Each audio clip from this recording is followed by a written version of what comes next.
Okay, guys, let us start with today's class. Today we are going to start the new chapter and once again a very important chapter that is Markov chains. Guys, जब मैंने आपको last class में बताया था कि हमारा chapter 2, chapter 4, chapter 5 are the most important chapters of this entire unit. उसमें से चैप्टर 2 गाइस इंपॉर्टेंट भी है और सबसे इजी भी है। फोर्थ फिफ्थ चैप्टर गाइस फिर भी थोड़े से ट्रिकी है, लेकिन चैप्टर सेकंड जो आपका second chapter that is Markov chain guys, the most scoring chapter of your entire stochastic unit. Stochastic unit I'd count as chapter 1 to chapter 5. इस पूरी यूनिट में जो सबसे स्कोरिंग चैप्टर है गाइस यही वाला है। इसमें से हम मार्क्स लूज करना बिल्कुल भी अफोर्ड नहीं कर सकते। बहुत इजी चैप्टर है, मैट्रिक्स मल्टीप्लिकेशन पे बेस्ड चैप्टर है। Let's see what we are going to study in this chapter. Okay, chapter name Markov chains. Guys मैंने आपको बताया था ये किसका एग्जांपल है। हमने लास्ट क्लास में या लास्ट चैप्टर में हमने देखा था हम किसी भी स्टोकेस्टिक प्रोसेस को चार तरीके से हम बाइफिकेट कर सकते हैं, discrete, continuous, time space and state space, है ना। Time domain and state space के हिसाब से दोनों को डिस्क्रीट डिस्क्रीट और कंटिन्यूअस कंटिन्यूअस डिफाइन कर सकते हैं गाइस। मार्कोव चेन्स की हमारे स्टेट स्पेस और टाइम डोमेन क्या होता है हमने लास्ट क्लास में इसको देखा था। So we have this case as discrete discrete. What discrete discrete? Discrete state space and discrete time domain, दोनों इसका डिस्क्रीट होगा, है ना। तो ये ऐसा प्रोसेस है, ऐसा स्टोकास्टिक प्रोसेस है जो मार्कोव प्रॉपर्टी होल्ड करता है और इसका टाइम डोमेन भी डिस्क्रीट है, इसका स्टेट स्पेस भी डिस्क्रीट है। इसका हमने एक एग्जांपल क्या पढ़ा था, एनसीडी मॉडल। गाइस उसी से हम अपना चैप्टर स्टार्ट करेंगे आज।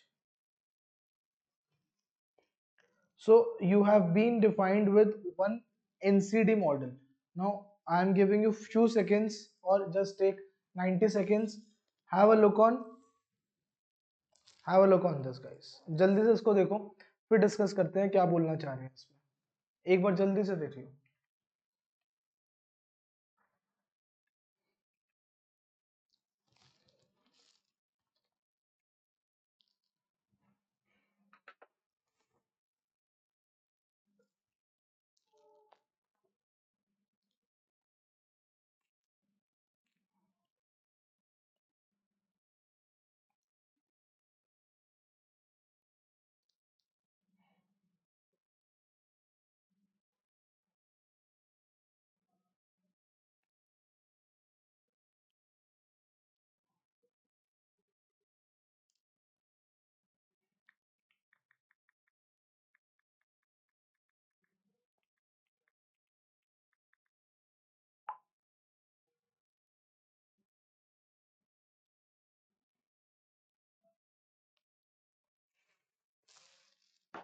Okay guys, have you gone through? Let us see what they are saying. They have taken an example of no claim discount model run by motor insurance companies. So there are three discount levels: 0, 30 and 60. Let us see how they have bifurcated it. All new policy holders start at 0% level. Obviously, जब जब हमारा कोई नया policy holder आएगा वो 0% level से start करेगा। अगर उसने एक पर्टिकुलर ईयर में कोई भी क्लेम नहीं लिया, then the policy holder moves up one discount level और रिमेन्स एट 60%। इसका क्या मतलब होगा गाइस?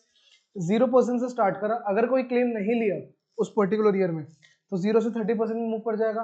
30% वाले ईयर में भी कोई क्लेम नहीं लिया, मींस यहाँ से 0 से स्टार्ट करा, टाइम 0, टाइम 1 तक कोई क्लेम नहीं लिया तो 30% डिस्काउंट पे आ गया, फिर से कोई क्लेम नहीं लिया तो 60% डिस्काउंट पे आ गया। लेकिन अगर एक बार 60% डिस्काउंट पे आ गया गाइस, अब वो फिर से अगर क्लेम नहीं लिया तो 80% कोई स्टेज नहीं है तो वो 60% पे चलता रहेगा। Is it clear? So there are three states of this Markov process. these three state named as 0% state, 30% state और 60% state। ठीक है, हमारी इस मॉडल की तीन स्टेट्स है और गाइस हमें probability of having no claim क्या दे रखी है? 3/4। इसका मतलब इस प्रोसेस में हम एक स्टेट से ऊपर वाली स्टेट कैसे मूव करेंगे विद प्रोबेबिलिटी 3/4। तो देखो 0 से 30 पे हम कैसे जा रहे हैं? 3/4। 30 से 60 पे 3/4 और for staying from 60 to 60 it is also 3/4। But 3/4 अगर क्लेम ना आने की प्रोबेबिलिटी तो क्लेम आने की प्रोबेबिलिटी क्या हो जाएगी? सिंपली 1/4। तो देखो अगर 60 वाले डिस्काउंट लेवल पे नेक्स्ट ईयर में क्लेम ले लिया तो it will push us back to 30%। फिर से क्लेम लिया तो अगेन 0% गाइस। अगर 0% पे फिर क्लेम लिया तो वापस आप 0% पे रहोगे, आपको कोई भी डिस्काउंट नहीं देगी कंपनी। ये आपने ऑलरेडी क्लेम ले चुका है, कंपनी ने क्लेम पे कर चुकी है, कंपनी को कॉस्ट बेयर हो चुकी है, so why will company offer you a discount? Is it clear? तो गाइस ये हमारा डिस्क्रीट टाइम है। डिस्क्रीट टाइम क्यों हुआ, फिर से मैं रिपीट कर देता हूँ, हमने चैप्टर 1 में उसको बहुत डिटेल में पढ़ा था, क्योंकि हम ईयर एंड पे अपनी स्टेट डिफाइन कर रहे हैं। जो भी स्टेट डिफाइंड होगी वो ईयर एंड तक देखेंगे आपने क्लेम लिया या नहीं लिया, उस हिसाब से आपकी स्टेट डिफाइंड होने वाली है। Is it clear guys? अब हम इसका गाइस क्या बनाएंगे, एक ट्रांजिशन मैट्रिक्स। अब इसको हम बहुत डिटेल में देखेंगे आगे वाले सेक्शंस में। मैं आपको सिर्फ एक आइडिया दे रहा हूँ इस चैप्टर में हम करने के वाले कैसे बनाए डिस्काउंट एक ट्रांजिशन मैट्रिक्स, वो हम देख लेते हैं। तो गाइस ये हमारी तीन स्टेट्स थी, 0%, 30%, 60%। Again I will draw 0%, 30%, 60% guys. तो 0 से 0 पे रहने की क्या प्रोबेबिलिटी है गाइस, 0.25। ठीक है, इसको ऐसे मैं ड्रॉ कर देता हूँ। सो 0 पे 0 की रहने की प्रोबेबिलिटी 0.25, 0 से 30 जाने की प्रोबेबिलिटी गाइस 0.75, 0 से डायरेक्टली 60 जाने की प्रोबेबिलिटी 0। अब 30 से देख लेते हैं गाइस, 30 से 0 पे आने की प्रोबेबिलिटी 0.25 और 30 से 60 पे आने की गाइस प्रोबेबिलिटी 0.75। 30 से 30 पे रहने की 0, 30 से 30 पे नहीं रह सकता, या तो 30 से 60 पे मूव करेगा, 60 से, और या फिर 30 से 0 पे चले जाएगा, तो ऊपर जाएगा नीचे जाएगा, 30 पे कांस्टेंट नहीं रह सकता गाइस। 60 से 0 आने की 0, 60 से 30 पे आने की 0.25 एंड गाइस 60 से 60 पे रहने की 0.75।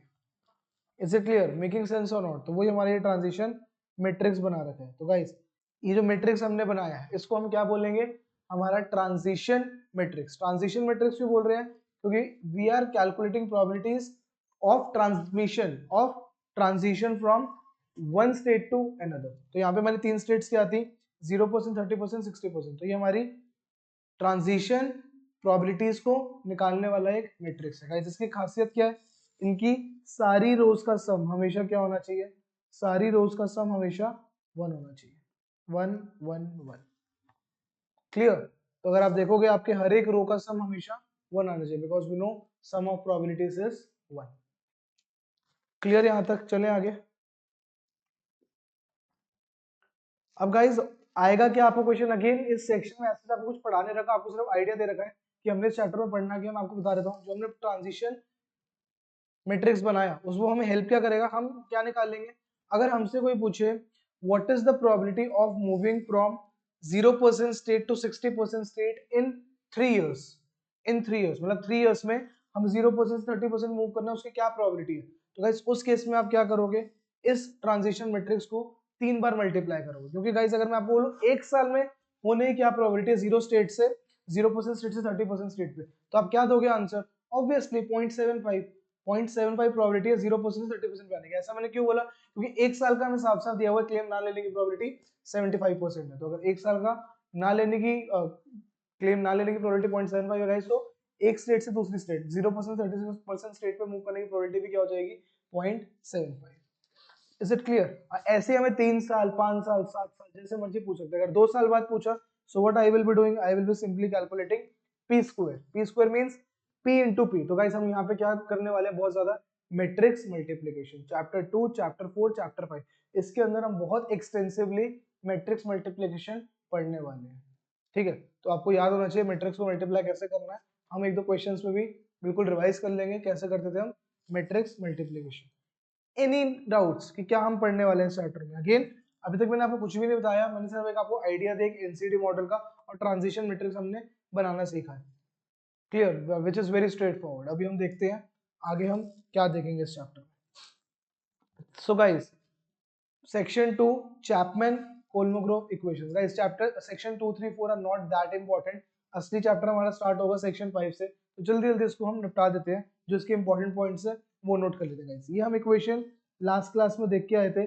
अगर हमें स्टेट, अगर हमें टाइम n पे स्टेट निकालनी है, टाइम n पे स्टेट j की प्रोबेबिलिटी निकालनी है, और अगर वो सारी पास्ट हिस्ट्री पे डिपेंडेंट है, तब तो मार्कोव प्रोसेस हुआ ही नहीं। मार्कोव प्रोसेस होने के लिए क्या होना पड़ेगा गाइस, सिर्फ वो डिपेंडेंट हो बिल्कुल मोस्ट रीसेंट हिस्ट्री पे। तो देखो अगर ये दोनों इक्वालिटी होल्ड करेगी, मीन सारी प्रायर इंफॉर्मेशन आपके कोई भी यूज की नहीं होगी, तभी हम इस प्रोसेस को क्या बोलेंगे, मार्कोव प्रोसेस। अगेन ये हम लास्ट क्लास में सीख के आ चुके हैं।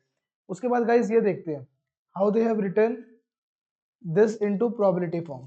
क्लियर, देखते हैं। तो गाइस ये क्या बोलना चाह रहे हैं कि हम m टाइम पे ith स्टेट पे थे। अब गाइस आप बोलोगे स्टेट क्या होता है, जैसे भी हमने एक एग्जांपल देखा था एनसीडी मॉडल का, 0%, 30%, 60%, all these 3 are my states. तो वैसे ही मैं क्या बोल रहा हूँ, अगर मैं mth टाइम पे ith स्टेट पे था और मुझे निकालना है कि मैं nth टाइम पे jth स्टेट पे हूँ, तो उसको मैं कैसे रिप्रेजेंट करवा सकता हूँ?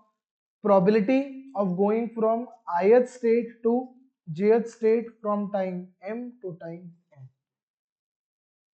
अभी गाइस हम आगे भी देखेंगे इस फॉर्म ऑफ रिप्रेजेंटेशन को क्या कहते हैं, टाइम इनहोमोजेनियस। अभी हम दोनों देखेंगे टाइम इनहोमोजेनियस में कैसे रिप्रेजेंटेशन करते हैं और टाइम होमोजेनियस में कैसे करते हैं, देखते हैं अभी आगे।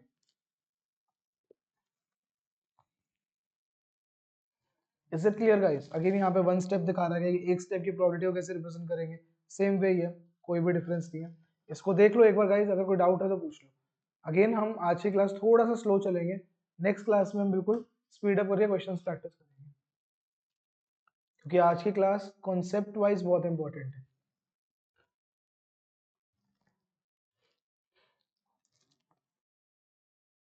Okay, let us proceed now. Now guys, this is very important result. What they are saying, probability of going from ith state to jth state.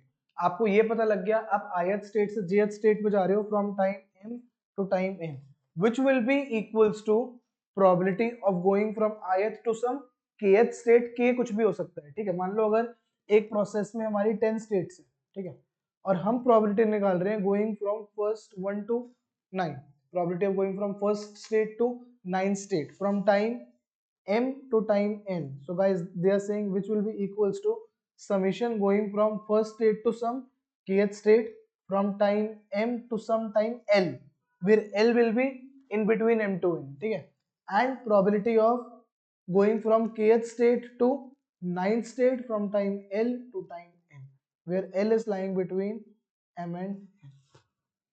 Is it clear? और गाइस समीशन में, जो समीशन में k क्या क्या values ले सकता है, k can take all the 9 values, all the 9 states. वो डिपेंड करता है प्रोसेस टू प्रोसेस। अभी मैंने ये बोला है कि हम किसी भी स्टेट से किसी भी स्टेट पे जा सकते हैं, तो यहाँ पे इन्होंने क्या बोला है, k belongs to all state space, जितना भी स्टेट स्पेस है k सबको बिलोंग करता है।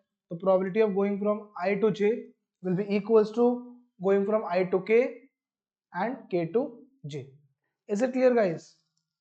बहुत ईजी है। जैसे अगर हम पिछले एग्जांपल की बात करें, अगर हम निकाल रहे हैं 10 साल बाद 0 से 60 पे रहने की प्रोबेबिलिटी, तो गाइस उस बीच में बहुत सारी ट्रांजिशंस हो सकती है। हो सकता है फर्स्ट ईयर में वो 0 से 30 आया हो, फिर 30 से 60 गया हो, फिर 60 से 30 आया हो, फिर 30 से 60 गया हो, फिर 60 से 30, फिर 30 से 0, ऐसे बहुत सारी ट्रांजिशंस हो सकती है।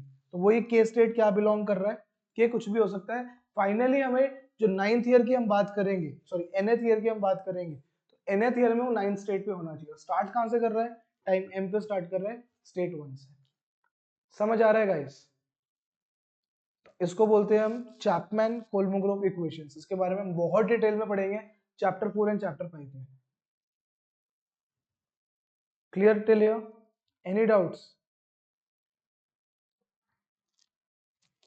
सो गाइस उसी को ही हमें एक टाइमलाइन पे दिखा रखा है, ये देख लो। टाइम m से हमने स्टार्ट करा प्रोसेस, तब हम ith स्टेट पे थे। टाइम l पे हम कोई kth स्टेट पे होंगे और टाइम n पे हमें jth स्टेट पे आना है। बहुत इंटरेस्टिंग चैप्टर है गाइस, कुछ भी नहीं है चैप्टर में, बहुत इजी है।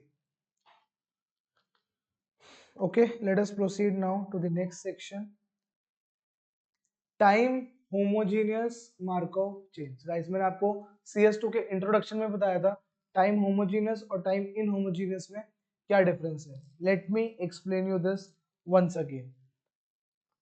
Clear guys? अभी हम पिछले पेज पे क्या देख के आए थे, P I J M comma N. Guys यहाँ पे हमें अपना स्टार्ट टाइम भी पता था, एंड टाइम भी पता था। मतलब हमें पता है हम mth टाइम पे ith स्टेट पे हैं और n टाइम पे हम jth स्टेट पे। Guys this will be equals to what, P I J n minus m। इसका क्या मतलब है गाइस? अब यहाँ पे भी हमें i से j में पहुंचने में टोटल कितना टाइम लग रहा है, n माइनस m।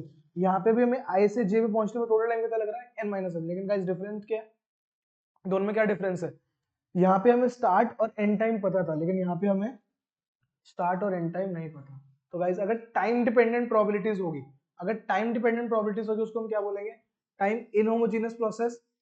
अगर टाइम इंडिपेंडेंट प्रोबेबिलिटीज होगी उसको हम क्या बोलेंगे, टाइम होमोजेनियस प्रोसेस। इसमें टाइम होमोजेनियस प्रोसेस में गाइस टाइम का कोई मैटर नहीं करता, आपको सिर्फ ये देखना है दोनों स्टेट्स में ट्रैवल करने के बीच में मुझे टोटल कितना टाइम लगा है।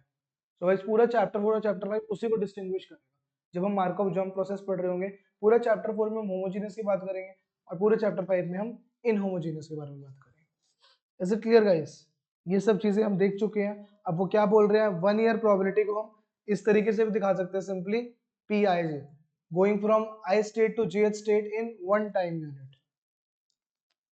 Is it clear guys? Again they are saying going from I to j in total time n minus m will be simply equals to going from I to k in time l minus m and going from k to j from time in time n minus l. Same thing, वही repeat कर रहे हैं guys. देख लो एक बार, कोई doubt है तो पूछ लो।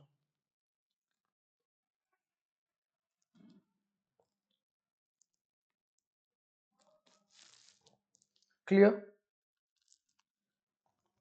Okay guys, let us see this. एक बार ये देख लेते हैं जल्दी से। कुछ कुछ नोटेशंस होंगे गाइस जो आप लोगों को सीखने की जरूरत है इस चैप्टर के क्वेश्चन सॉल्व करने के लिए। सो गाइस एक्स नॉट क्या डिफाइन होगा, हमने पढ़ा था पिछली क्लास में, X T is our stochastic process, है ना, ये हमारा स्टोकास्टिक प्रोसेस है at time T. X nought क्या रिप्रेजेंट करेगा guys, X nought represents state at time zero. अगर मैं बोलूं X nought equals to I, इसका क्या मतलब होगा, प्रोसेस, ये वाला stochastic process at time zero is in ith state. Is it clear guys? Clear हुआ यहां तक? किसी को कोई भी डाउट है तो पूछ लो।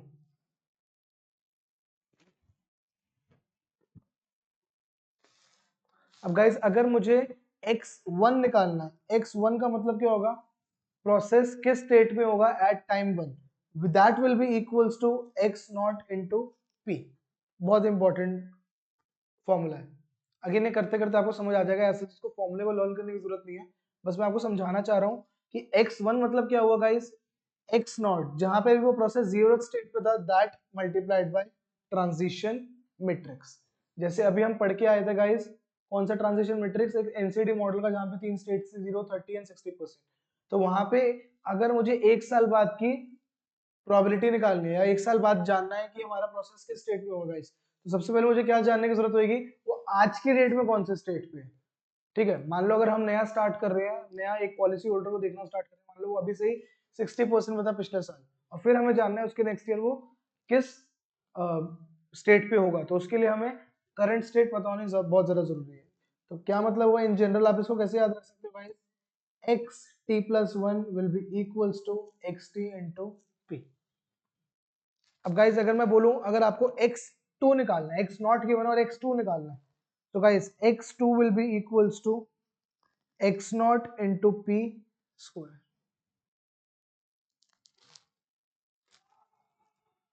Is it clear? Is it clear? तो इन जनरल गाइज, अगर इन जनरल हमें t इयर्स बाद, अगर हमें t इयर्स बाद अपना स्टेट जाननी है स्टोकास्टिक प्रोसेस की, which will be equals to x nought into P raise to power t,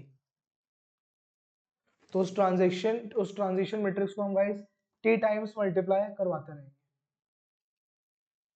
now quickly have a look on this question, quickly, not a difficult one. I'm giving you 3 minutes to think over it, then we will discuss quickly.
Okay, guys, let us discuss.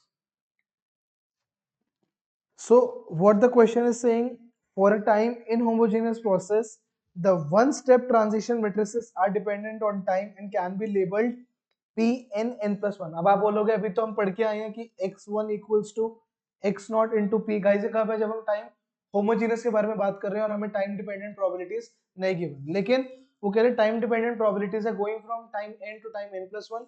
Probability will be written as p n to n plus 1. So they are saying give a matrix equation representing the distribution of the random variable x5 in terms of the initial distribution and transition matrices. So guys x5 किसके equal होगा? x5 will be equals to x naught into p from time 0 to time 1, then p from time 1 to time 2 and so on. Last will be from time 4 to time 5. So guys this is the meaning of time in homogeneous process जहां पे हमारे पास time dependent probabilities या time dependent transitions given होगी. अब guys अगला क्या बोला है हमें? Explain how this simplifies from a time homogeneous chain. Guys जब हम टाइम होमोजेनस चेन के बारे में बात करेंगे तब टाइम डिपेंडेंस हट जाएगी, सारी प्रोबेबिलिटीज एक टाइम यूनिट के लिए सेम रहेगी. This will be equals to x nought into p into p into p into p into p. So this will be equals to what? X naught into p raised to power. This will be the thing. Quickly have a look on it. If you have any doubt, do ask. Otherwise, we'll proceed. Quickly. Anyone having any doubt? Guys, quickly tell me.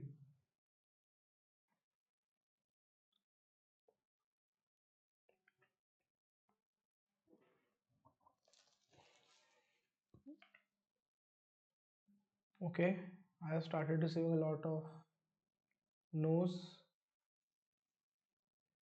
One student is saying first part. पता first part पे मैंने कुछ भी नहीं करा.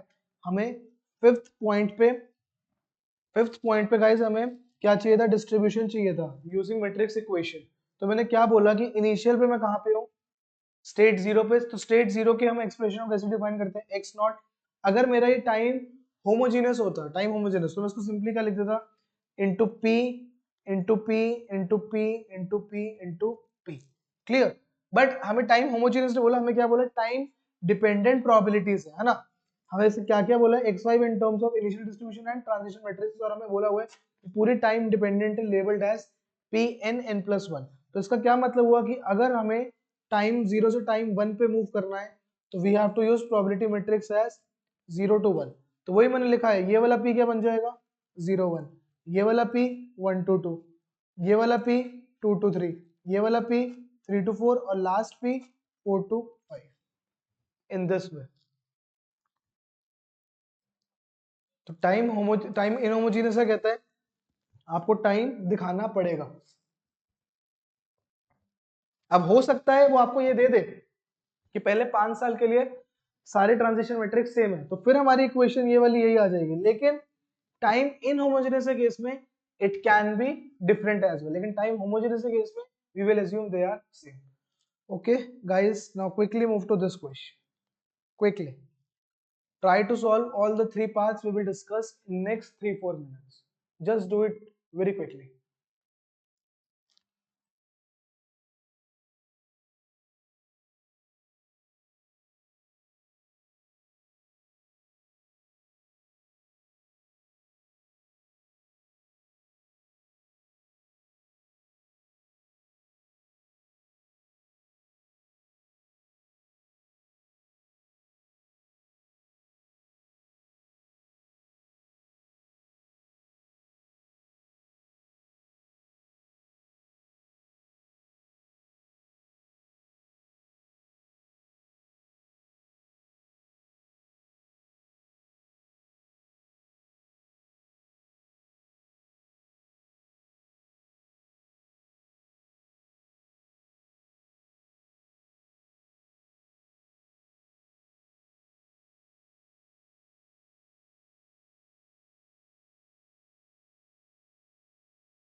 Okay, guys, I suppose everyone has completed the first part. What they are saying, consider a Markov process with three states 0, 1, and 2, and transition matrix this.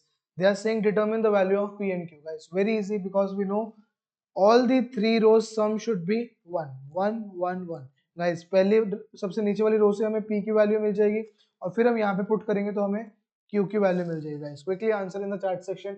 What are the values of P and Q? I can see a lot of students has already answered. Quickly comment. Yes, very good guys. Value of Q is zero point 0.4 and value of P is 0.6.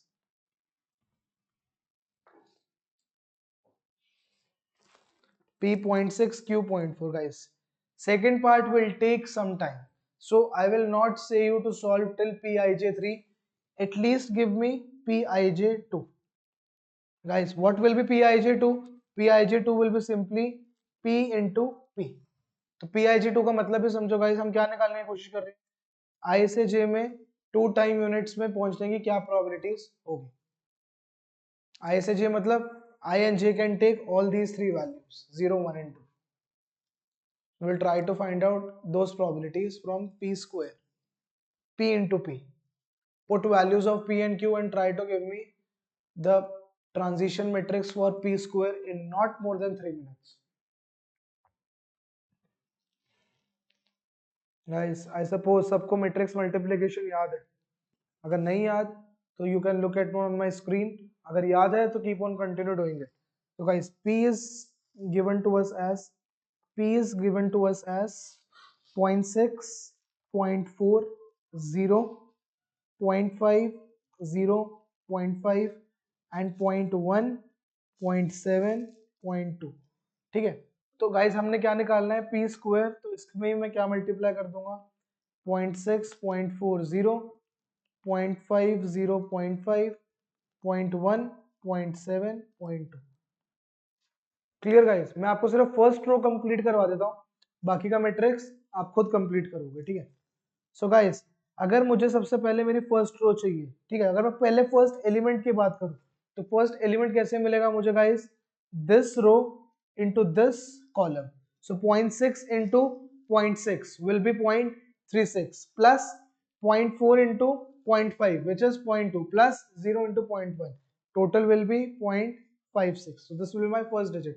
Guys, अगर अब मुझे second element चाहिए वो कैसे मिलेगा, first row into second column. It will be simply 0.6 into 0.4 which is 0.24. मैंने बाकी के दो नंबर क्यों नहीं करे गाइस, क्योंकि 0.4 into 0 and 0 into 0.7. लास्ट, अगर मुझे भी फर्स्ट रो का लास्ट एलिमेंट चाहिए, this will be first row into last column. 0.6 into 0, 0.4 into 0.5 and 0 into 0.2. So final answer will be 0.2. Guys, you can still check it. अभी भी आपका सम रो का कितना आएगा, 1 ही आना चाहिए. ये सेल्फ चेक है. तो गाइस आप क्या कर सकते हो ट्रांजिशन मैट्रिक्स में, जब पी स्क्वायर निकालना है सिर्फ पहले दो एलिमेंट्स ढंग से कैलकुलेट कर लो. तीसरा एलिमेंट क्या होएगा, 1 minus sum of other two elements. तो ये थोड़ा सा मैं आपको शॉर्टकट बता रहा हूँ. Is it clear? Now quickly complete P square, then will proceed. quickly give me 6 values.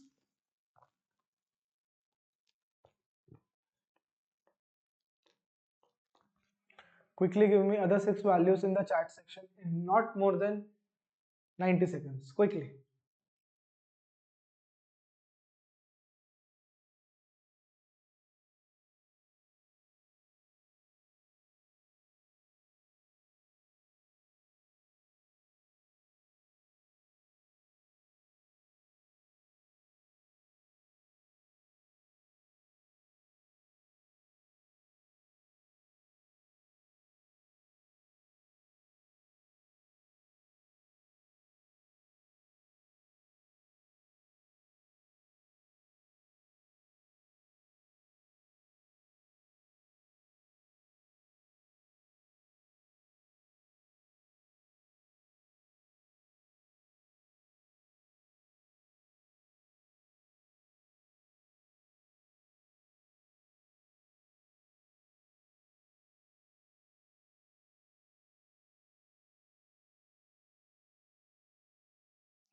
Okay guys, so I have started saving the answer. Let me fill the second row. Second row will be guys 0.6, 0.35 will be the first element, 0.55 will be the second element. Now I will not calculate third element using the tables. I will just directly do 1 minus sum of these two cells, which will be 0.1.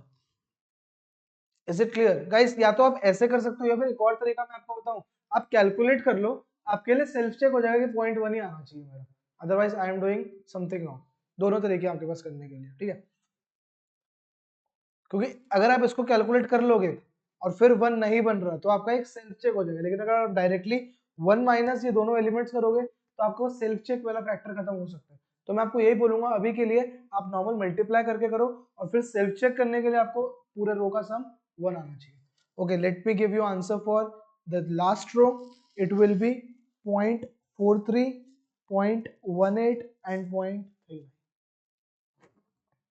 Is it clear guys? अब हमारा P square आ गया हमें, लेकिन final क्या चाहिए था? Pij3, Pij3 which will be equals to p square into p और p into p square, कुछ भी कर सकते हो, दोनों से आपको सेम आंसर ही मिलेगा। तो अब आप दोबारा ये मैट्रिक्स उठाओगे, इसको किससे मल्टीप्लाई करोगे? ऊपर वाले matrix. Is it clear guys? Anyone having any doubt? चलो लास्ट पार्ट ऑफ क्वेश्चन में मूव करते हैं। लास्ट पार्ट ऑफ क्वेश्चन क्या है गाइस, एक बार देख लो आपका फाइनल आंसर क्या आएगा 3 बार मल्टीप्लाई कराने के बाद। 3 बार मल्टीप्लाई कराने के बाद गाइस हमारा आंसर आएगा ये।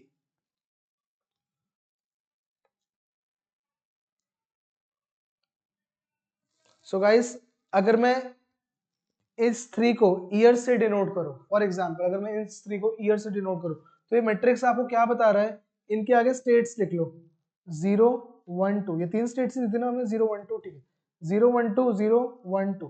तो गाइस ये आपको क्या बता रहा है? 3 इयर्स बाद एक प्रोसेस जो 0 से स्टार्ट हुआ है और वो 0 पे ही रहे, उसकी प्रोबेबिलिटी कैसे दी जा सकती है? इस नंबर से। अब 3 इयर्स बाद अगर कोई प्रोसेस 0 से शुरू हुआ है, अगर कोई प्रोसेस 0 से शुरू हुआ है, मतलब यहाँ से 0 से शुरू हुआ है और 1 पे खत्म हो, उसकी प्रोबेबिलिटी कैसे मिलेगी? यहाँ से। और 3 इयर्स बाद अगर कोई प्रोसेस 0 से शुरू हुआ है और 2 पे खत्म हो, उसकी प्रोबेबिलिटी कहाँ से मिलेगी? ये ट्रांजिशन मैट्रिक्स आपको ये बता रहे हैं। सिमिलरली 3 इयर्स बाद अगर कोई प्रोसेस 1 से शुरू हुआ है और 0 पे खत्म हो तो उसकी प्रोबेबिलिटी क्या आ जाएगी? ये। And similarly like this. So in short, what they are calculating, going from I to J in 3 time unit. So we have discussed this in a lot of detail. Guys, last draw the transition graph for the process represented by P. Again, which is very, very simple. I am giving you 2 minutes. Quickly draw in your notebooks, then we will discuss. Quickly.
Okay guys, let us draw the transition matrix now in our notebooks.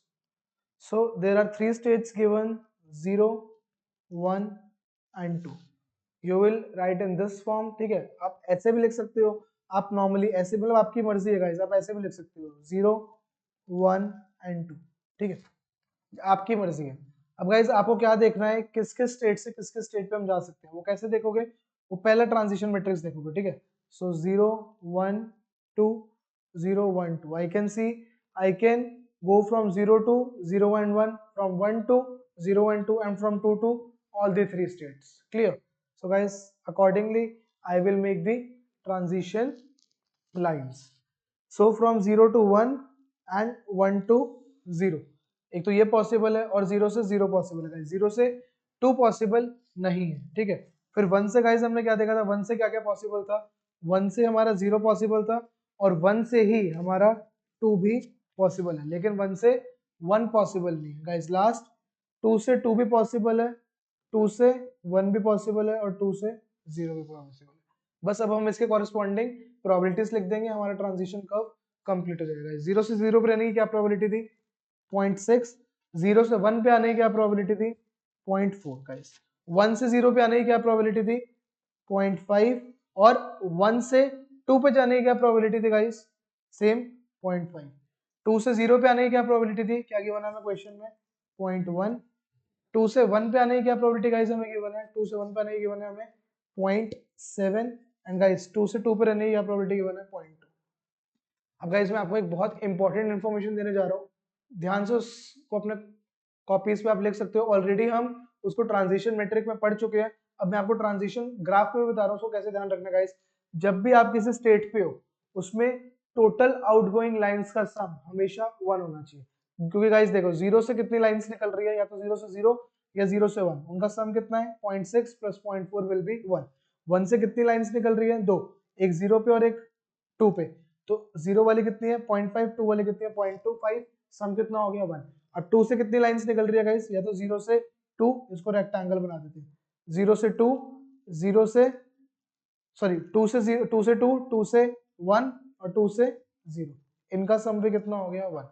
Again so this is a self check, क्योंकि exam में आप पहले transition graph बनाओगे और उसके बाद transition matrix बनाओगे जब आपको क्वेश्चंस में आएगा, तो इसलिए मैट्रिक्स में तो हम बाद में 1 करके देखेंगे कि सम 1 बनना नहीं बन रहा, पहले हम अपने ट्रांजिशन ग्राफ में देख रहे होंगे कि 1 बन रहा है या नहीं बन रहा। गाइस 1 देखने का क्या सेंस है, हर एक स्टेट से आउटगोइंग लाइंस का सम कितना होना चाहिए 1। Is it clear, quick yes or no in the chat section, then only I will proceed. Quickly tell me, I am going really slow.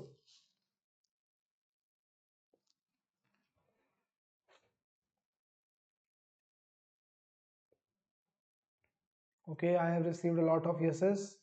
Let us proceed now. So guys, they have made transition graph in this format. No hard and fast rule how to draw. अच्छा, अब तो हमारा exam वैसे भी online है guys, पहले हमारे पास एक प्रॉपर 4 या 5 मार्क्स का क्वेश्चन आता था, अब चांसेस कम है क्योंकि ऑनलाइन एग्जाम में इसको थोड़ा रिप्रेजेंट कराना ट्रिकी होगा।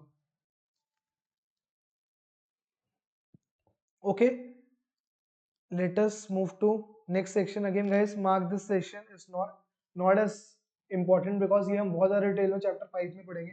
देख लेते जल्दी से इसका क्वेश्चन, बहुत ज़्यादा टाइम इन्वेस्ट नहीं करेंगे गाइस इस पे।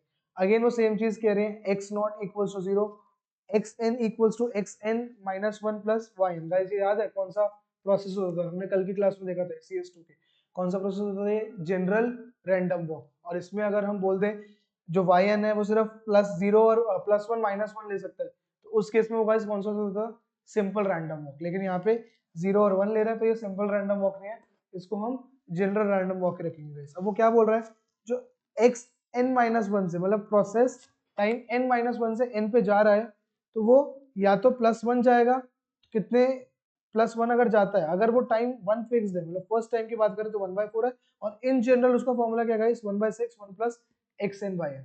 और अगर उसको 0 पे रहना है तो क्या हो जाएगा, अगर वो फर्स्ट टाइम पे है मतलब probability of y1 equals to 0, तो कितना हो जाएगा 3/4, and probability of yn+1 equals to 0, तो क्या हो जाएगा guys, equals to 1 minus 1/6 1 plus xn/n।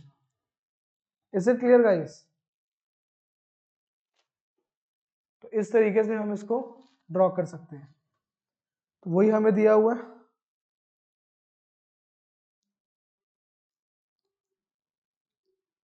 Is it clear? अब वो क्या निकाल के दिखाएंगे आपको, हमें क्या निकालने का बोला है क्वेश्चन में, फर्स्ट 3 टाइम पीरियड्स की हमें ट्रांजिशन प्रोबेबिलिटीज निकाल के उसको कर्व पे रिप्रेजेंट कराना है। तो गाइस फर्स्ट टाइम पीरियड का क्या हो जाएगा, सिंपली x1 1 और x1 0। तो x1 1 कब होगा गाइस, x1 1 कब होगा, क्योंकि स्टार्ट वो 0 से कर रहा है, तो मतलब वो +1 गया हो, तो +1 जाने की प्रोबेबिलिटी क्या है 1/4। और x1 0 कब होगा, जब वो एक स्टेप ऊपर गया ही ना हो, तो एक स्टेप ना ऊपर जाने की फर्स्ट टाइम के लिए क्या प्रोबेबिलिटी है गाइस, 3/4। अब अगर मैं टाइम टू की बात करूँ, देखो अब हम x1 पे या तो 0 ले सकते हैं या 1 ले सकते हैं। ऐसे ही x2 पे गाइस क्या होएगा, 0 से या तो 0 पे रहेंगे, 0 से 1 पे आएंगे, एंड सिमिलरली 1 से 1 पे रहेंगे या 1 से 2 पे आएंगे। अब हम उसकी प्रोबेबिलिटी निकालनी है। तो पहले हम क्या बोल रहे हैं, अगर हम 0 पे थे तो 0 से या तो 1 पे चले जाएंगे या फिर 0 पे रहेंगे, और अगर हम 1 पे थे तो 1 से या तो 2 पे चले जाएंगे या 1 पे चले जाएंगे। तो उसके कॉरेस्पॉन्डिंग हमने प्रोबेबिलिटीज कैलकुलेट कर ली, that you can see later on, not at all important, बहुत ईजी है, देख लेना बाद में। और गाइस अब अगर हम 2 पे आ गए, 2 से अगेन टाइम 2 के बाद अगर हम स्टेट 0 पे है तो अगेन 0 से 1 पे, टाइम 1 स्टेट 1 पे है तो 1 से 2 पे, अगर स्टेट 2 पे है तो 2 से 2 पे रहेंगे या फिर 3 पे चले जाएंगे। तो उसके कॉरेस्पॉन्डिंग गाइस आपने प्रोबेबिलिटीज निकाल ली। So this will be your complete curve. तो इन शॉर्ट गाइस ये जो आपकी प्रोबेबिलिटीज आई, अगर आपको डायरेक्टली 0 से 0 पे रहने की प्रोबेबिलिटी निकालनी है इन 3 years, what you will be doing, 3/4 into 5/6 into 5/6। ऐसे ही आप गाइस किसी भी सैंपल पाथ की प्रोबेबिलिटी निकाल सकते हैं। सैंपल पाथ्स के बारे में हमने लास्ट क्लास में पढ़ा था। तो अगर हमें बोलते हैं 0 से 1 की प्रोबेबिलिटी निकालो इन 3 years, 0 से 1 की probability in 3 years, what I will be doing guys, 0 से 1 तक आने में, इस 0 से इस 1 तक आने में जितने भी पाथ्स यूज हो रहे हैं मैं सबकी प्रोबेबिलिटीज ऐड कराता रहूंगा। जैसे अगर मैं किसी एक या दो पाथ्स की बात करूं तो एक पाथ क्या होगा, 0 to 0, again 0 to 0, then 0 to 1। एक और पाथ क्या होगा, 0 to 1, 1 to 1, अगेन 1 to 1। एक और पाथ क्या होगा, 0 to 1, 1 to 2, अब आ सकते हैं 2 to 1, नहीं ये पाथ है, रिजेक्ट कर दो, ठीक है। और क्या हो सकता है, 0 to 0, then 0 to 1 and then 1 to 1। तो ऐसे बहुत सारे पाथ्स बनेंगे। तो अगर हमें 0 से 1 की प्रोबेबिलिटी चाहिए तो हम इन सबको मल्टीप्लाई करके ऐड करा के बता सकते हैं। Again not at all important, बस इसको टाइम इन होमोजेनियस का देखना। यहाँ पे हमने टाइम डिफाइन कर रहे हैं, देखो प्रॉपर हमें टाइम डिफाइन करने पड़ रहे हैं कि इस टाइम पे ऐसे ऐसे हमारी मूवमेंट्स हो रही है। Clear? Okay, let us proceed now the most important section of this chapter, models. Guys अब हम बात करने की कोशिश करेंगे नो क्लेम डिस्काउंट मॉडल्स की, ठीक है। और इसमें हम एक ऐसा एग्जाम्पल भी देखेंगे जो मार्क ऑफ नहीं होता, फिर हमें उसको मार्क ऑफ बनाना पड़ता है। चलो देखते हैं, पहले एक इजी एग्जाम्पल लेते हैं गाइस। वही एग्जाम्पल है जो हम देख के आए थे, लेकिन फर्क क्या है, वहां हम 0, 30, 60 देख के आए थे, यहाँ पे क्या है 0, 25, 50, ठीक है। और हमें कुछ कुछ प्रोबेबिलिटीज दी हुई है, उन प्रोबेबिलिटीज को यूज करके मैंने अपना एक ट्रांजिशन मैट्रिक्स बना लिया। तो गाइस आपको ट्रांजिशन ग्राफ भी गिवन है, ट्रांजिशन मैट्रिक्स भी गिवन है। एग्जाम में आपको इसी के ही नंबर मिलेंगे, ट्रांजिशन ग्राफ और ट्रांजिशन मैट्रिक्स बनाने का। आपको सिर्फ एक क्वेश्चन एक लैंग्वेज फॉर्म में दे देंगे और आपको ट्रांजिशन मैट्रिक्स बनाना होगा। तो अगर आपने ट्रांजिशन मैट्रिक्स बनाना क्रैक कर लिया तो कुछ भी नहीं है क्वेश्चन, और अगर आप वो ही नहीं कर पाए so you will be losing all 10-15 marks जितने का भी वो क्वेश्चन होगा। तो सबसे ज्यादा इंपॉर्टेंट है इस चैप्टर में या फिर इस पूरी यूनिट में ट्रांजिशन मैट्रिक्स को क्रैक करना। Is it clear guys? तो एक बार ये पूरी लैंग्वेज आप पढ़ लो, इस पूरी लैंग्वेज में डिफाइन कर रखा है कैसे कैसे हम किस किस स्टेट पे मूव कर सकते हैं और किस किस प्रोबेबिलिटी पे हम मूव करेंगे। Quickly have a look on it, then we will proceed. I am giving you 2 minutes।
Okay guys, clear with transition graph and transition matrix, इसमें तो किसी को डाउट नहीं है। अब हम देखते हैं गाइस इन ग्राफ और इन मैट्रिक्स को यूज करके हमें क्या निकालना है। ठीक है, तो गाइस सबसे पहला हमें सिनेरियो क्या दिया है, calculate going from state 0 to going to state 2, probability of going from state 0 to 2 in 3 time unit which will be equals to P3 1 2 3। ठीक है, तो हमारे पास दो तरीके हैं गाइस। एक तो तरीका है हम इस मैट्रिक्स को 3 बार मल्टीप्लाई करवा दें और वहां से देख लें 0 से 2 के अंदर क्या प्रोबेबिलिटी आ रही है ना। मींस मैं P क्यूब निकाल दूं और वहां पे देखूं 0 1 2 0 1 2, तो मुझे क्या निकालना है 0 to 2। तो गाइस ये वाली जो प्रोबेबिलिटी आएगी 3 बार मल्टीप्लाई कराने के बाद वो मेरा क्या हो जाएगा, आंसर हो जाएगा गाइस। तो इतना टाइम नहीं होगा वापस एग्जाम में मैट्रिक्स को 3 बार मल्टीप्लाई करवाने का। इसकी जगह गाइस मैं क्या करूंगा, I will give you a shortcut. क्या शॉर्टकट, वो मैं आपको बताता हूँ। ठीक है, उसको हम देखते हैं गाइस। सबसे पहले हम अपना ट्रांजिशन मैट्रिक्स देखते हैं, हमें क्या गिवन है। तो गाइस क्या गिवन है हमें ट्रांजिशन मैट्रिक्स अपना, 1/4 3/4 0, then 1/4 0 3/4 and last guys 0 1/4 3/4। Clear. तो गाइस हमसे क्या पूछा है, 3 टाइम यूनिट के बाद हम स्टेट 2 पे और हमने स्टार्ट स्टेट 0 पे कर रहे हैं। ठीक है, तो हमसे x3 पूछा है। तो guys x3 will be equals to x0 into P3, x0 into P3। एक तो ये तरीका है गाइस, लेकिन मैं पूरे P3 को मल्टीप्लाई करवाने की जगह मैं क्या करूंगा, मैं हर स्टेप के बाद देखता हूँ मैं किस किस पे आऊंगा, लेकिन उसके लिए मुझे अपना x0 डिफाइन करने की जरूरत है। तो मैं x0 अपना क्या डिफाइन करूंगा, 1 0 0। तो इसको बहुत ध्यान से समझना गाइस, मैंने 1 0 0 क्यों डिफाइन करा, मैंने 1 0 0 इसलिए डिफाइन करा गाइस क्योंकि मैं स्टेट 0 से स्टार्ट कर रहा हूं instead of starting from state 1 और स्टेट 2। अगर हमें क्वेश्चन में बोला होता आप निकालो डायरेक्टली, गाइस हमें क्या बोला था निकालने के लिए, 0 to 2 इन 3 टाइम यूनिट। अगर हमें बोला होता आप निकालो 2 to 2 इन 3 टाइम यूनिट, तो guys instead of taking 1 0 0 what I could have taken, इस केस में मैंने ये लिया, मैं इस केस में गाइस क्या लेता, 0 0 1। एंड सिमिलरली गाइस अगर हमें निकालने को बोला होता P1 2 इन 3, तो मैं क्या लेता 0 1 0। मीन्स ये 1 क्या स्टैंड कर रहा है, ये 1 उस स्टेट के लिए स्टैंड कर रहा है जिसमें मैं अभी के लिए हूँ। तो गाइस हमारे इस केस में क्या यूज करने वाले हैं हम, 1 0 0। ठीक है, तो जब मैं 1 0 0 गाइस यूज करूंगा तो मैं कैसे यूज करूंगा उसको, now I will B multiplying this 1 0 0 with my transition matrix. ठीक है, x1 के लिए, तो मतलब अगर मुझे x1 चाहिए, x1 will be equals to what guys, x1 will be equals to x naught into p। तो x naught मैंने क्या डिफाइन करा है, 1 0 0। this will be equals to what, this will be into, again I will write the transition matrix, that will be 1/4 3/4 and 0, then 1/4 0 3/4, last 0 1/4 3/4। Guys quickly multiply it and tell me the answer. जल्दी से इसको इससे multiply कराओ और final answer बताओ क्या आएगा, जल्दी से, quickly, in not more than 2 minutes।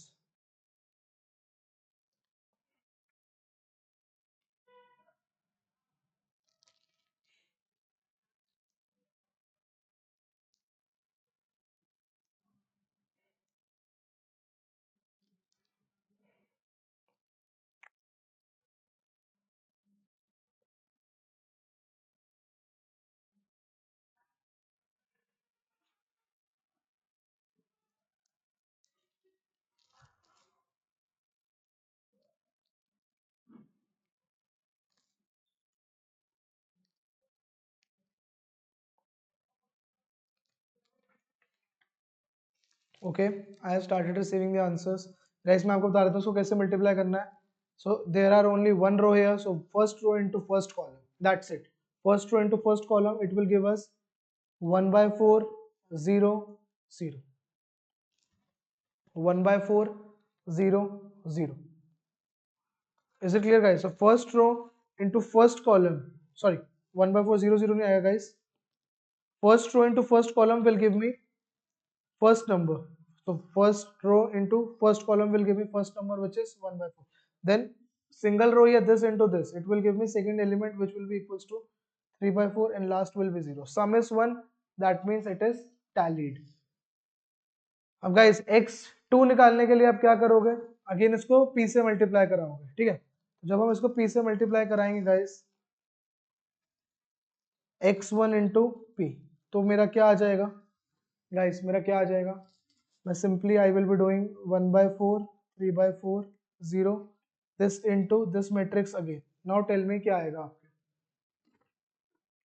Quickly, I am giving you 2 minutes now.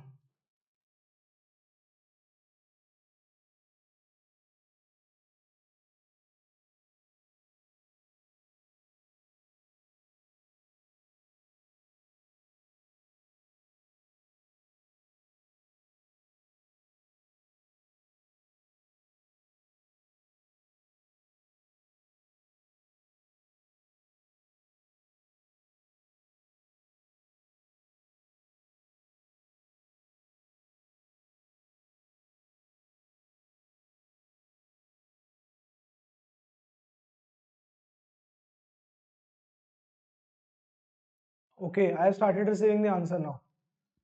So guys, अब मेरा क्या आ जाएगा, 1/4 3/16 एंड 9/16, 1/4 3/16 9/16 गाइस। लेकिन मुझे 3 साल बाद चाहिए था,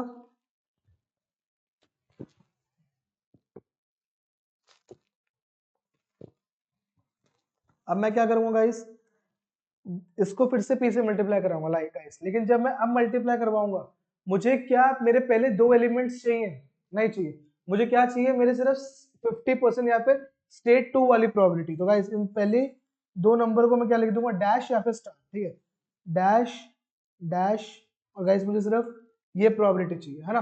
तो मैं क्या करूंगा, 1/4 3/16 इंटू 9/16 इंटू अगेन p, मैं p से डिनोट कर रहा हूँ, this will be equals to guys dash dash, और ये वाली प्रोबेबिलिटी बस हमें चाहिए। तो गाइस अगर मुझे सिर्फ ये वाली प्रोबेबिलिटी चाहिए तो मैं क्या करूंगा, आप लोग बताओ। तो मैं सिर्फ इस वाली पूरी रो को सिर्फ लास्ट कॉलम से मल्टीप्लाई करूंगा।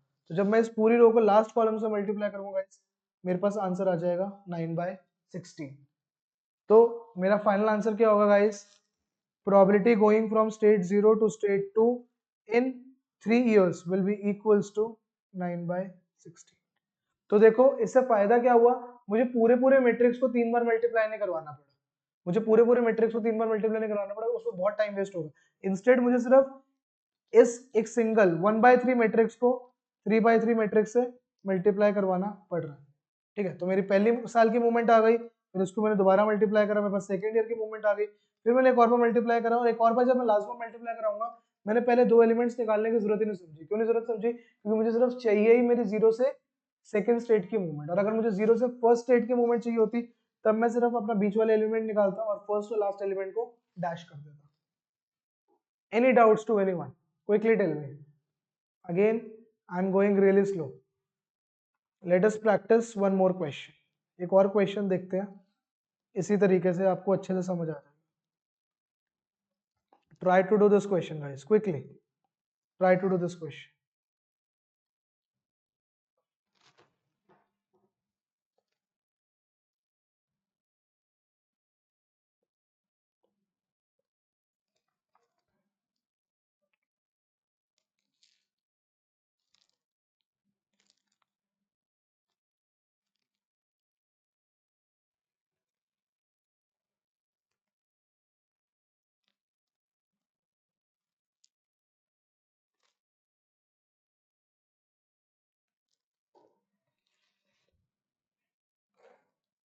Calculate the probability in the above model of starting with a discount level of 25% and ending up 4 years later at the same level. So guys, what they are trying to ask you, probability state 1 to 1 in 4 years time.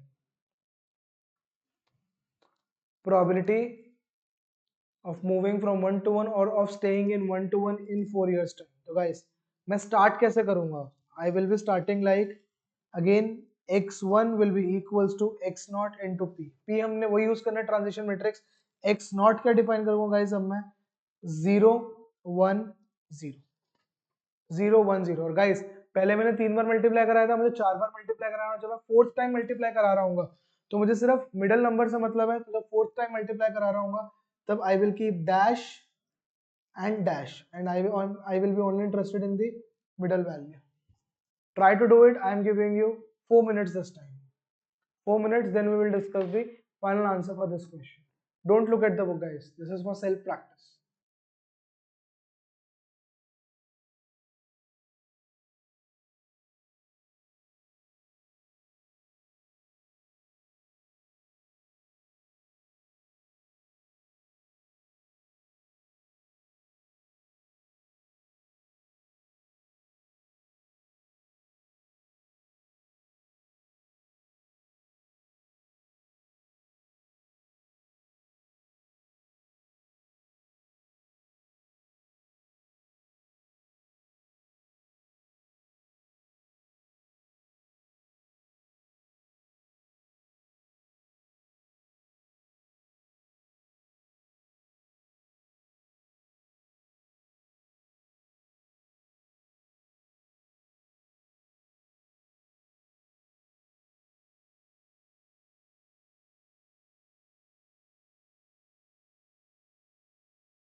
Okay, I have started receiving the final answers.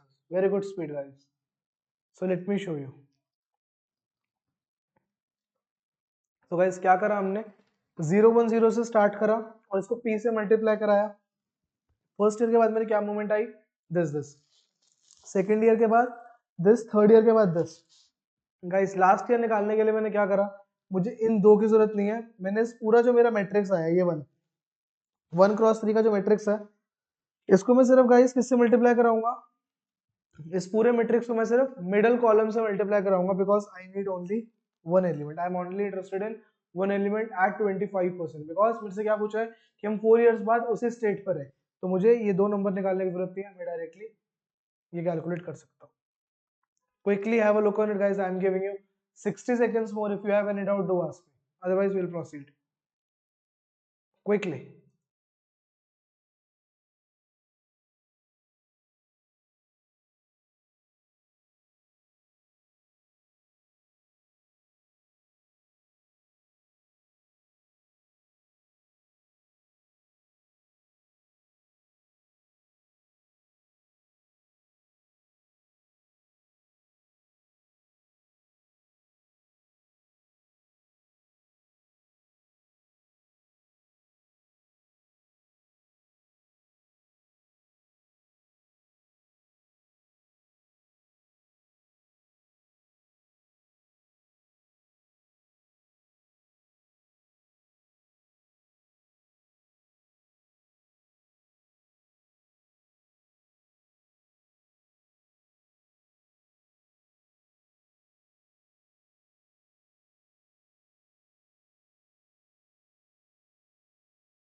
Okay, let us proceed, guys. बस वो क्या कह रहे हैं, इसी तरीके से अगर हमें 1 से 1 रहने के 4 साल में प्रोबेबिलिटी निकालने का एक और तरीका क्या है, आप सारे सैंपल पाथ सोच लो, किस किस सैंपल पाथ से हम 1 से 1 पे जा सकते हैं. गाइस ये बिल्कुल भी ट्राई मत करना एग्जाम में, हमारे पास इतना टाइम नहीं है. आप हो सकता है एक सैंपल पाथ मिस कर दो और उस वजह से आपका आंसर गलत आ जाए. Don't do with this method, ये मेथड नहीं करना. इन्होंने सिर्फ आपको एक ऑल्टरनेटिव अप्रोच दिखा रखी है, but we will not be following this approach. So guys आपको टोटल 3 अप्रोच पता लग गई. या तो 4 बार मैट्रिक्स मल्टीप्लाई कर लो, जो आपको पता है बहुत ज्यादा टाइम लगने वाला है, दूसरा मेथड जो हमने वो पढ़ के आए, एक सिंगल मैट्रिक्स डिफाइन कर लो 1 क्रॉस 3 का, डिपेंडिंग ऑन किस मोमेंट से आप स्टार्ट कर रहे हो। And third method is this guys, best method is to use the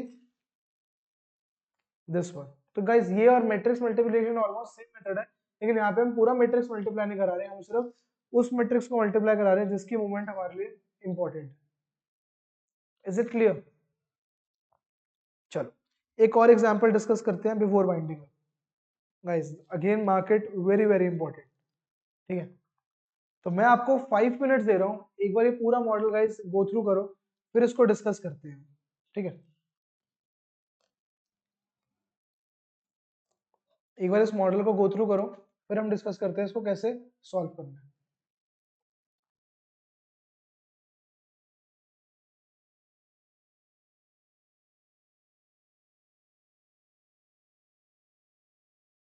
So guys, don't turn the next page. Read only this much information.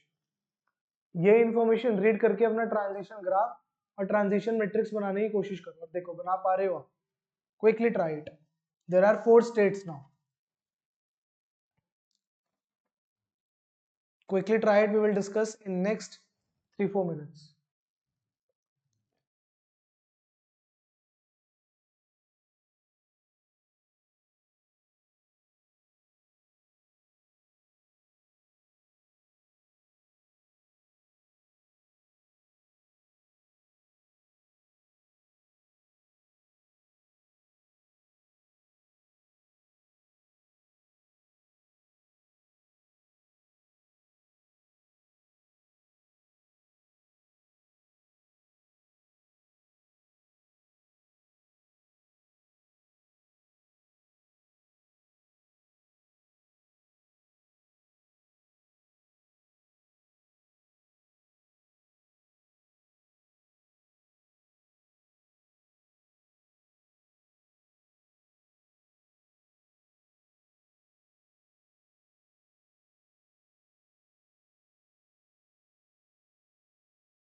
Okay, let me read with you.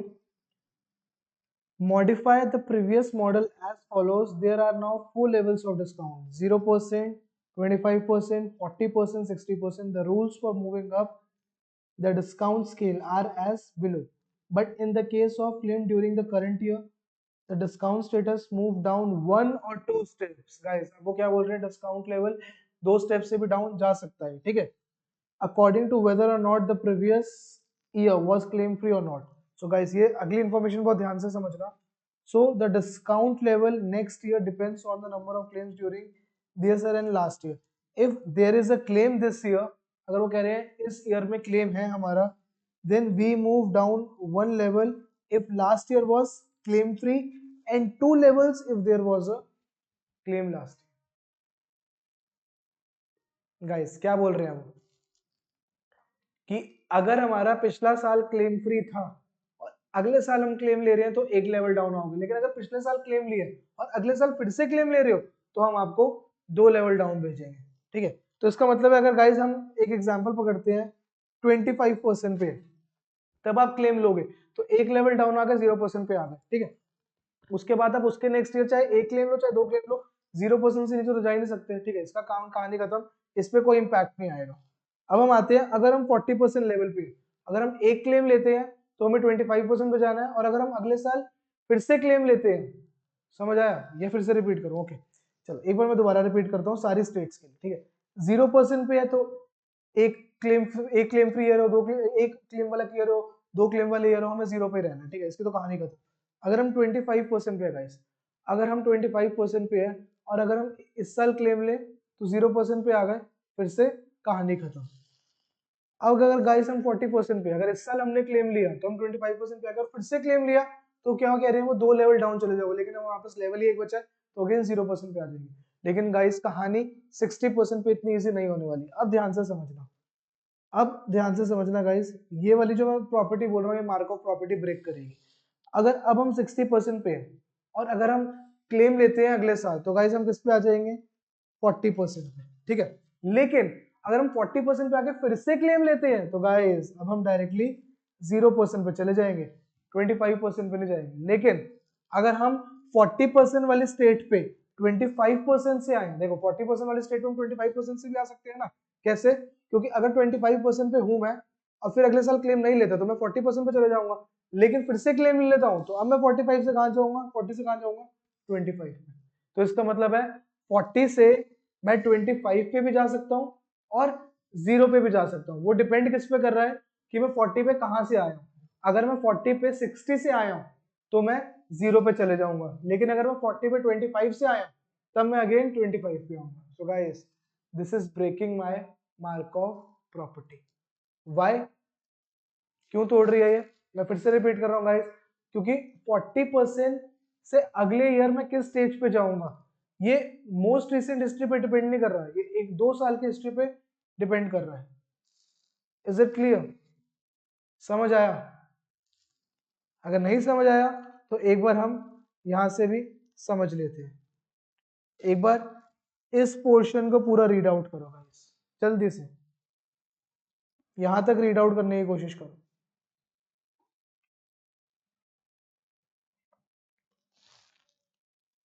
Quickly.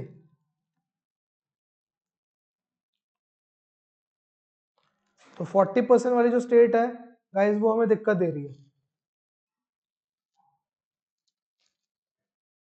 Okay, one student is saying, sir, please explain with the help of a transition graph. Let me show you.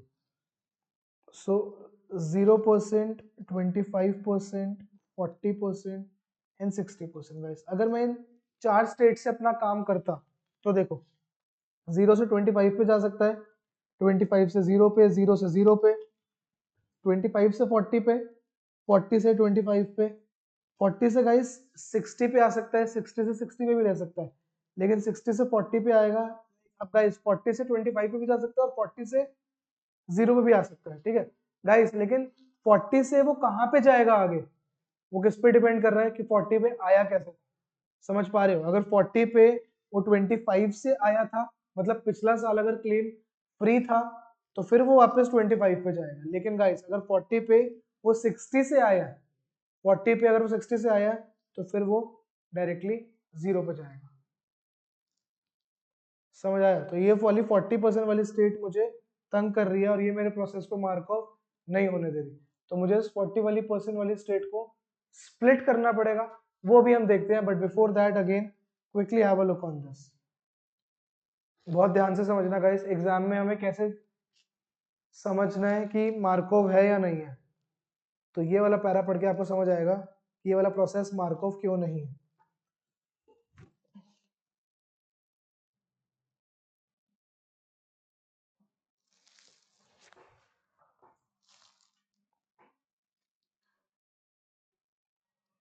तो guys 40% वाली state दिक्कत दे रही है, और दिक्कत किस चीज के लिए दे रही है, स्टेट 0 पे आने के लिए। क्योंकि देखो स्टेट 0 पे आने के लिए हम क्या डिपेंडेंट हो रहे हैं, हम स्टेट 0 पे आने के लिए ये डिपेंडेंट हो रहे हैं कि स्टेट 0 पे हम कहाँ से आए हैं। अगर हम स्टेट 0 पे 25 से आए हैं फिर तो बात खत्म, तो मतलब हम पिछला साल ही हमारा क्लेम वाला था। लेकिन अगर गाइस हम 40 से आ रहे हैं डायरेक्टली 0 पे, तो 40 पे कहाँ से आए हैं वो फर्दर डिपेंड कर रहा है उससे पिछले साल क्या था, ठीक है। या तो एक सिंपल केस बना दो, अगर हम 40 पे आएंगे और अगर क्लेम लेंगे तो डायरेक्टली 0 पे आ जाओगे। अगर ऐसा कुछ बोला होता फिर तो ठीक है। अगर हम ये बोल देते कि एक स्टेट आपके 40% पे है, अगर आप उस 40% वाली स्टेट पे हो तो चाहे आप क्लेम फ्री ईयर से आए हो चाहे क्लेम वाले ईयर से आए हो, अगर उस साल पे आप क्लेम लोगे तो आपको हम 0 पे फेंक देंगे, तब वो मार्को भी होता। लेकिन गाइस अब हमें क्या बोल रहे हैं, 40 से जब आप 0 पे आ रहे हो तो वो कब आओगे 0, अगर पिछला साल आपका क्लेम वाला होगा। लेकिन अगर पिछला साल वाला आपका क्लेम वाला नहीं है, क्लेम फ्री से आए हो, तो 40 से 25 पे चले जाओ। तो 0 स्टेट पे आने वाला जो है वो मार्कअप प्रोसेस हमारी प्रॉपर्टी छोड़ रहा है। वो क्यों छोड़ रहा है मार्कअप प्रोसेस वाली property, because of state 40%। Now try to understand this.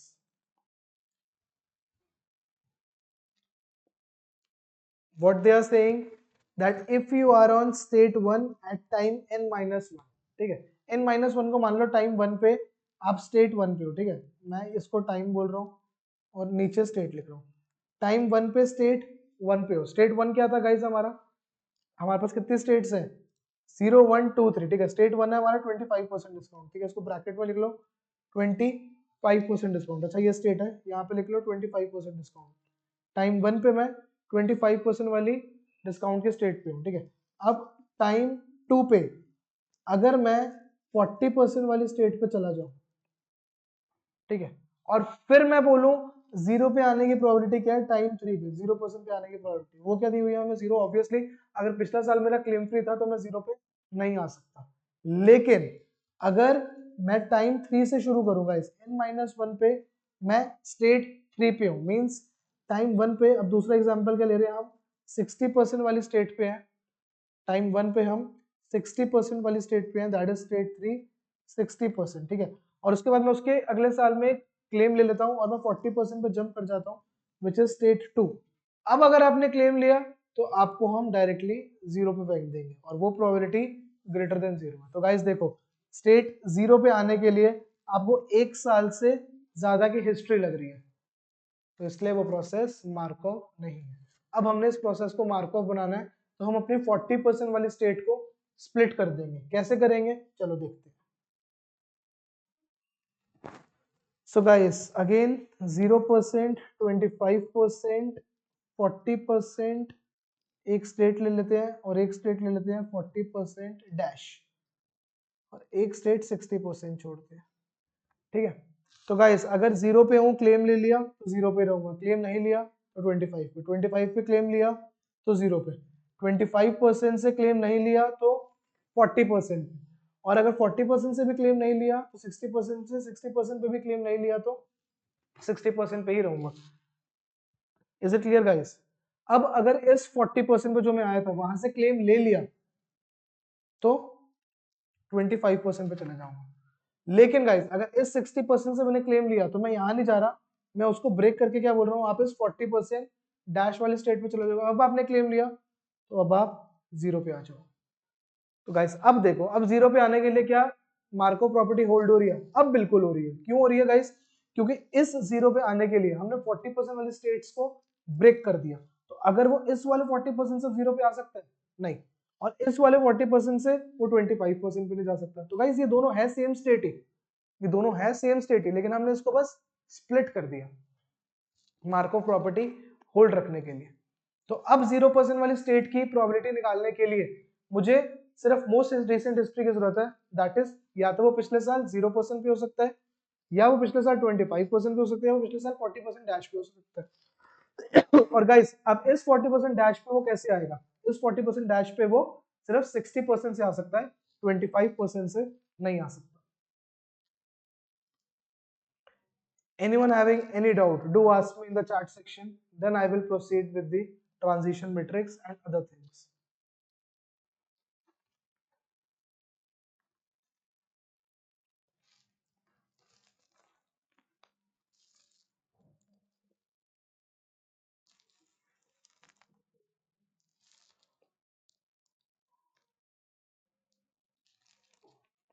अच्छा एक ट्रांजिशन गाइस मिसिंग है, बताओ कौन सा मिसिंग है? इस 40% पे आप बोलोगे आके क्या कभी ऊपर नहीं जा सकता? बिल्कुल जा सकता है। अगर वो 60 से 40 पे आया उसके बाद अगला साल उसका क्लेम फ्री रहता है तो वो इस 40 से दोबारा 60 पे जा सकता है, बिल्कुल पॉसिबल है। अब गाइस प्रोबेबिलिटीज भी लिख लेते हैं उसके ऊपर। क्लेम आने की प्रोबेबिलिटी क्या है, 1/4, तो दिस विल बी 1/4। क्लेम ना आने की 3/4, 3/4, 3/4, 3/4। अगेन क्लेम आने की 1/4, ना आने की 3/4, आने की 1/4, 1/4, और यहाँ भी 1/4।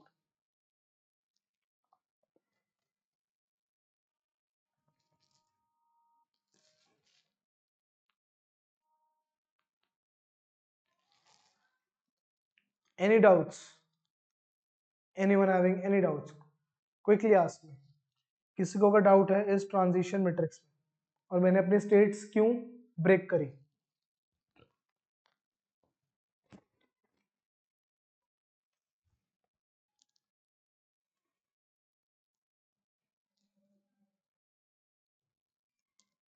अब गाइस हमें ये जानने की जरूरत नहीं है वो 40% पे किस स्टेट से आया है। 0% की प्रोबेबिलिटी निकालने के लिए ये जानने की जरूरत नहीं है कि वो 40% से आया या फिर 25% से आया।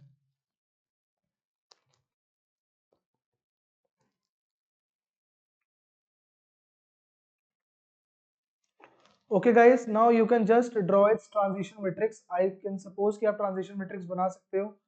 तो कैसे ट्रांजिशन मैट्रिक्स बनाएंगे गाइस, अब आपका 5x5 का ट्रांजिशन मैट्रिक्स बनेगा, ठीक है। तो उसको यूज करके guys let us solve one question before winding up. Last question of today's class. Guys try to solve this question. A policyholder starts at 0% discount. Calculate the probability that this policyholder is on the maximum level of discount after 5 years. So what you have to calculate x5, which will be equals to x0 into p5. Again दो options है या तीन options है in fact, या सारे आप क्या निकाल लो, सारे सैंपल पार्ट्स निकाल लो, which is next to impossible, बिल्कुल भी नहीं करेंगे। दूसरा तरीका क्या है, 5 बार मैट्रिक्स को मल्टीप्लाई कर लो, जो काम 5 मिनट में हो सकता है उसको आप 15-20 मिनट्स में करोगे। थर्ड वे क्या है जो हम करेंगे फॉलो, हम हर एक साल के बाद मूवमेंट निकालेंगे which will be x1 equals to x not into p, और एक्स नॉट को क्या लेंगे गाइज हम, एक्स नॉट विल बी 1,0,0,0,0, क्योंकि हम फर्स्ट ईयर में 0% डिस्काउंट पे। क्लियर। और गाइस जब हम x5 निकाल रहे होंगे which is x4 into P, तब मैं सिर्फ किस वैल्यूज में इंटरेस्टेड होऊंगा x5 के लिए, सिर्फ अपने मैक्सिमम डिस्काउंट लेवल के लिए। तो मैं पहले 4 वैल्यूज करके लिख दूंगा, dash comma dash comma dash comma dash comma this value I will require. सिर्फ लास्ट वाले के लिए करूंगा, पहले 4 के लिए मुझे पांचों पांचों वैल्यूज निकालनी पड़ेगी। So I am giving you 5 minutes, quickly try to do it, then we will discuss the final answer guys quickly.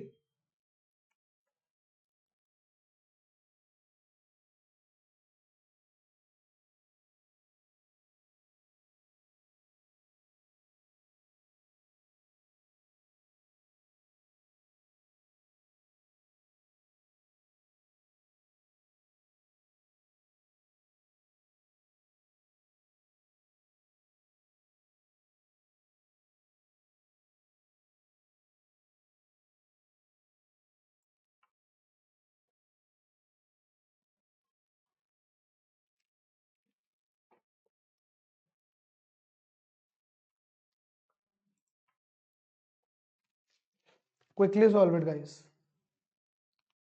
Transition matrix आपको गिवन है, you can just directly use this. ये उन्होंने कैसे बनाया है, वही स्टेट्स को यूज करके। अच्छा गाइस बुक में कंफ्यूज मत होना, जैसे हमने 40% डैश लिखा था, हम वो नहीं लिख सकते क्योंकि हमें 0 1 2 3 गिवन है। तो आप क्या लिख सकते हो, 0 1 2 2 डैश 3, या फिर इनकी तरह आप लिख सकते हो 0 1 2 प्लस 2 माइनस एंड 3। तो आपकी मर्जी है, वो आपको स्टेट्स किस हिसाब से डिफाइन करनी है, बस इतना आपको पता होना चाहिए। आपको जो आपको ब्रेक करना था वो सिर्फ स्टेट 2 को ब्रेक करना था। गाइस ईयर ऑन ईयर करते जाओ, x1 निकालो, x2 निकालो, x3 निकालो, x4 निकालो, और x5 निकालते वक्त सिर्फ आपको अपने इस वाले मैट्रिक्स को सिर्फ फिफ्थ कॉलम से मल्टीप्लाई करना है, बिकॉज हम सिर्फ इंटरेस्टेड है मैक्सिमम डिस्काउंट की प्रोबेबिलिटी निकालने में।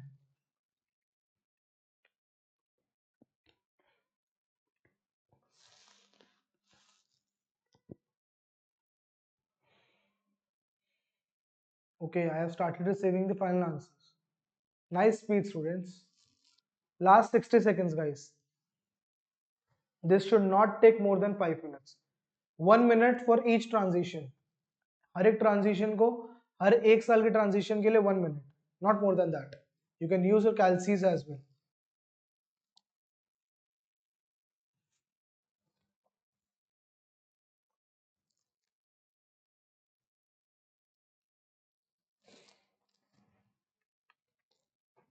Okay, I have received a lot of responses now, but out of that, only 4 students have given me the final right answer. So guys, so final answer is 297 by 512. 297 by 512 is the final answer. So guys, इस probability का मतलब क्या है? That you have started at 0% discount level, and after 5 years you will be on maximum discount level. Probability for that scenario is 297 by 512, which is greater than 50%. अच्छा, ये probability होगा इस define कैसे करा है? डिफाइन करा है हमने उस हिसाब से कि क्लेम फ्री ईयर की प्रोबेबिलिटी हम 75% ले रहे हैं और क्लेम वाले ईयर की प्रोबेबिलिटी हम 25% ले रहे हैं. Means we are saying that a person doing a claim or taking a claim is 25%, person not taking a claim is 75%. Guys clear? तो देखो यहाँ पे इन्होंने आपको नेक्स्ट पेज पे दूसरा तरीका भी करके दिखा रखा है 5 मैट्रिक्स को मल्टीप्लाई करने का. तो पहले उन्होंने पी स्क्वायर निकाल लिया, पी क्यूब निकाल लिया, फिर P square into P cube करेंगे तो हमारे पास ये आ जाएगी value.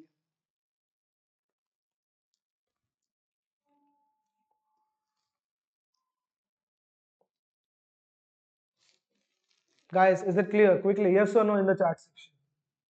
Is this topic clear कि हमने इस ट्रांजिशन मैट्रिक्स को नॉन मार्कऑफ से मार्कऑफ कैसे बनाया? वो सबसे इंपॉर्टेंट एस्पेक्ट है.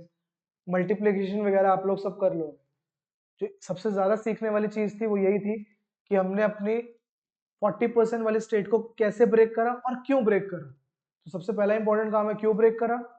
तो ये पहचानना आपको जरूरी था कि वो अपनी मार्कअप प्रॉपर्टी नहीं होल्ड कर पा रहा था 0% वाली स्टेट की वजह से, और उसके बाद हमें समझना है उसको कैसे ब्रेक करना.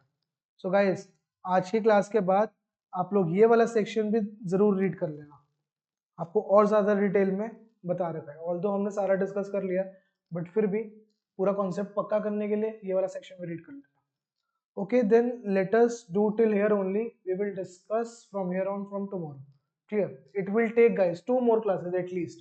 It will take me 2 more classes to complete this chapter, and we are going really slow because this chapter is very important from exam point of view, as you can score maximum marks from this chapter. Okay, guys. So that's it for today. We'll continue in next class.